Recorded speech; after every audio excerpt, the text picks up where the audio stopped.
Questão 24. Um novo produto denominado bolo de caneca no micro-ondas foi lançado no mercado com o objetivo de atingir ao público que não tem muito tempo para cozinhar. Para prepará-lo, uma pessoa tem à sua disposição duas opções de canecas apresentadas na figura.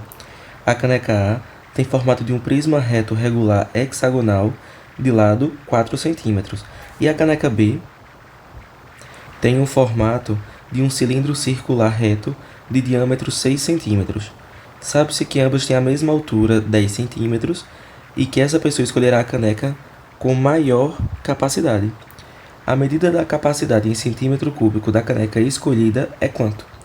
Então aqui a gente vai precisar calcular o volume de ambas as canecas e ver qual é o volume maior, certo? Ele fala que ambas têm a altura de 10. A caneca A tem um lado, aqui o lado da base, de 4. E a caneca B tem um diâmetro de 6. Consequentemente, o raio é 3. Vamos agora calcular, né? O volume de prisma é a área da base vezes a altura. Na caneca A, a base é um hexágono. Então, a área da base é a área de um hexágono. A fórmula da área de um hexágono é o que? É 6L ao quadrado. L é o lado, 4 ao quadrado, 16. Raiz de 3 sobre 4. Vezes a altura, que é 10. Aqui eu posso fazer, simplificar 16 e 4 por 4. Então fica 6 vezes 4, 24. 24 vezes 10, 240. Ele disse lá na questão que raiz de 3 é 1,7. 240 vezes 1,7 dá 408. Exatamente. Esse é o volume da caneca A.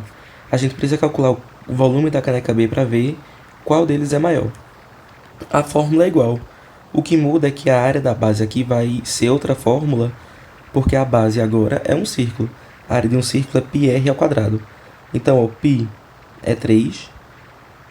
O raio é 3, então 3 ao quadrado vai dar 9.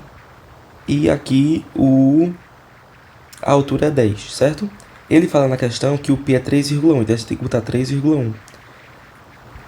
Aí, 9 vezes 10, 90. 90 vezes 3,1, 279. Então, esse é o volume da caneca B. Qual dos dois é maior? O da caneca A, que é 408. Então, esse vai ser o gabarito da nossa questão, letra C.